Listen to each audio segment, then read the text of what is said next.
नमस्कार, India top news में आपका स्वागत है। Breaking news Ballia. कुछ छूट पर विशेष सतर्कता बरतना जरूरी। जिला प्रशासन की ओर से लॉकडाउन 3 के संबंध में दिशा निर्देश जारी। जिले के ग्रीन जोन में होने की वजह से तमाम तरह के राहत जनपद वासियों को मिली है। हालांकि जिले की सीमा से सटे बक्सर जनपद के रेड जोन में होने और इसके अलावा अन्य सीमावर्ती जिलों के ऑरेंज जोन में होने के कारण जिलाधिकारी ने विशेष सतर्कता बरतने की आवश्यकता जरूरी बताई है। जिलाधिकारी द्वारा जारी किए गए दिशा निर्देश का अनुपालन समस्त संबंधित अधिकारी, थाना प्रभारी निरीक्षक, थाना अध्यक्ष, क्षेत्राधिकारी द्वारा उप जिलाधिकारी के पर्यवेक्षण में सुनिश्चित कराया जाएगा। अच्छा सर, सबसे इम्पोर्टेंट बलिया की जनता आस लगाए है कि कौन सी दुकान खुलेगी, क्या डीएम साहब का आदेश रहेगा, किस तरीके से हम लोग लॉकडाउन में रहेंगे। सर, इसके बारे में थोड़ा स्पष्ट बता दीजिए सर। इसके सिवा नहीं बात कर सकते। देखिए, बहुत महत्वपूर्ण सवाल आपने पूछा। ये लॉकडाउन के तीसरे चरण में शासन के स्तर से बहुत सारी छूट मिली है और वो छूट ग्रीन जोन बलिया में अभी तक होने के नाते, ग्रीन जोन में होने के नाते छूट की सुविधा मिल पा रही है। लेकिन इस छूट का कहीं से कतई कोई ये मतलब नहीं है कि कोरोना का जो खतरा है वो कम हो गया या खत्म हो गया, बल्कि इसके उल्टा है कि कोरोना का जो खतरा है वो और बढ़ा है और ज्यादा सतर्क होने की जरूरत है। क्योंकि दिन प्रतिदिन देश में जो संख्या आ रही है, प्रत्येक दिन नए दिन सबसे बड़ी संख्या में लोग संक्रमित हो रहे हैं। तो ये संक्रमण का जो दौर है वो बढ़ रहा है, लेकिन साथ ही जीवन को पटरी पर लाना है और ये मजबूरी के तहत ये छूटें दी जा रही हैं कि दैनिक दिनचर्या पर हम लोग आए। हमारे चारों तरफ ऑरेंज और ग्रीन रेड जोन वाले जिले हैं, 7 जिले जो है, 4 बिहार के और 3 उत्तर प्रदेश के। तो इसलिए केवल ग्रीन जोन होने के नाते हम मुतमईन होकर नहीं रह सकते और ये जो शिथिलता दी गई है सरकार की तरफ से,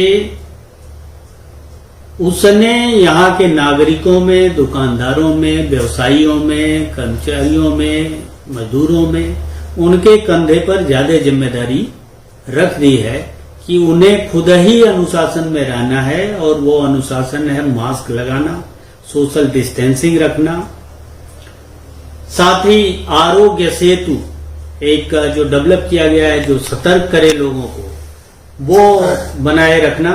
ये सारी चीजें रखना, ये सारी जिम्मेदारी अब जनता के कंधे पर है और प्रशासन की तरफ से ये फैसिलिटेशन किया जाएगा, नंबर 1। नंबर 2, हम जिले की सीमा पर कहीं भी कतई कोई ढिलाई नहीं करने जा रहे हैं। अंतर जनपदीय कोई भी आवागमन सिवाय आवश्यक सेवाओं के या वस्तुओं के ढुलाई के, मेडिकल सेवा के नहीं परमिट किए जाएंगे। वाहनों के बारे में जो शासन का निर्देश है कि दोपहिया वाहन पर केवल राइडर रहेगा, चढ़ने वाला। 3 पहिया वाहन पर ड्राइवर के अलावा एक केवल व्यक्ति सवारी रहेगी। 4 पहिया वाहन पे ड्राइवर +2 रहेंगे। ये व्यवस्था है, ये व्यवस्था रहेगी और जो भी वाहन निकलेंगे उनके पास के रूप में हम ये मान रहे हैं कि आरोग्य सेतु ऐप उनको डाउनलोड करना होगा। सर, कौन सी दुकान पे ही उनका पास माना जाएगा। बाहर निकलने वाले हर व्यक्ति से जो स्मार्टफोन धारक है, उन सबके लिए भी यही पास है कि आरोग्य सेतु उनके स्मार्टफोन पर लोड है या नहीं, क्योंकि जो भी बाहर निकल रहा है वो डेंजर जोन में जा रहा है, मिलेगा। और इस सेतु के माध्यम से ये अलर्टनेस मिलती है कि हम कोरोना पॉजिटिव के कितने अगल बगल हैं और कितने दूरी पर हैं। इसलिए ये अनिवार्य किया जा रहा है, ये व्यवस्थाएं हैं। अभी जो दुकान खुलने की बात आपने कही है, दुकान नगरीय क्षेत्रों में सब लोग लौट आए वहां से ही नहीं, पूर्ववत ही खुलेंगे। नगरीय क्षेत्रों से मेरा मतलब नगर पालिकाओं और नगर पंचायतों से है, जिसमें आवश्यक सामग्री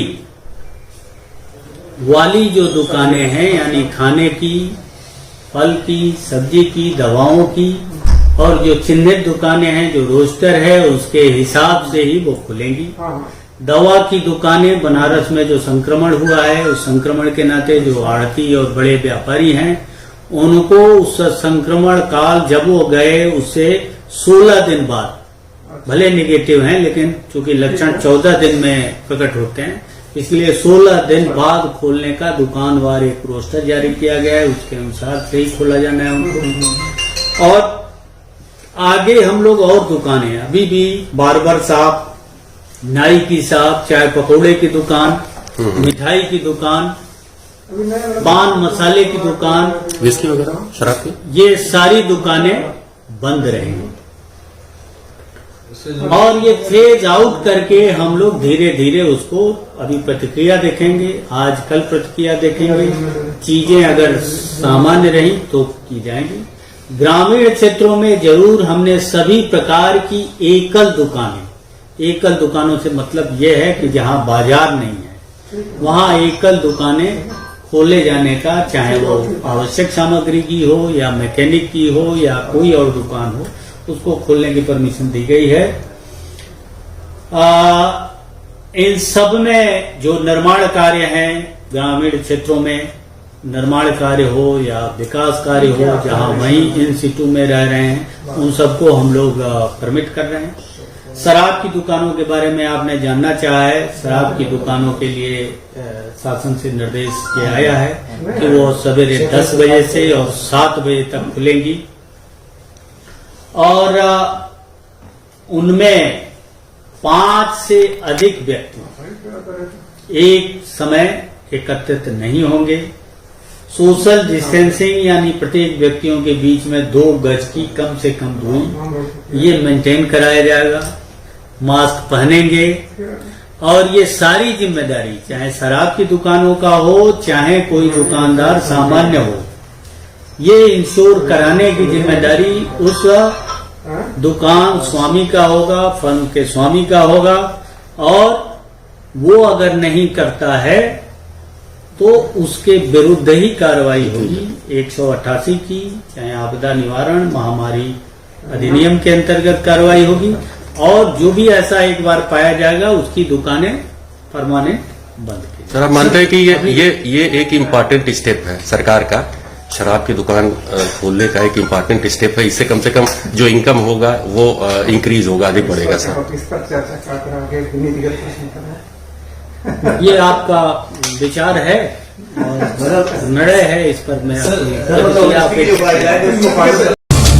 सब्सक्राइब करें इंडिया टाइम न्यूज चैनल और बेल आइकन दबाना ना भूलें। इंडिया टाइम न्यूज अपडेट सबसे पहले आपको मिल पाए।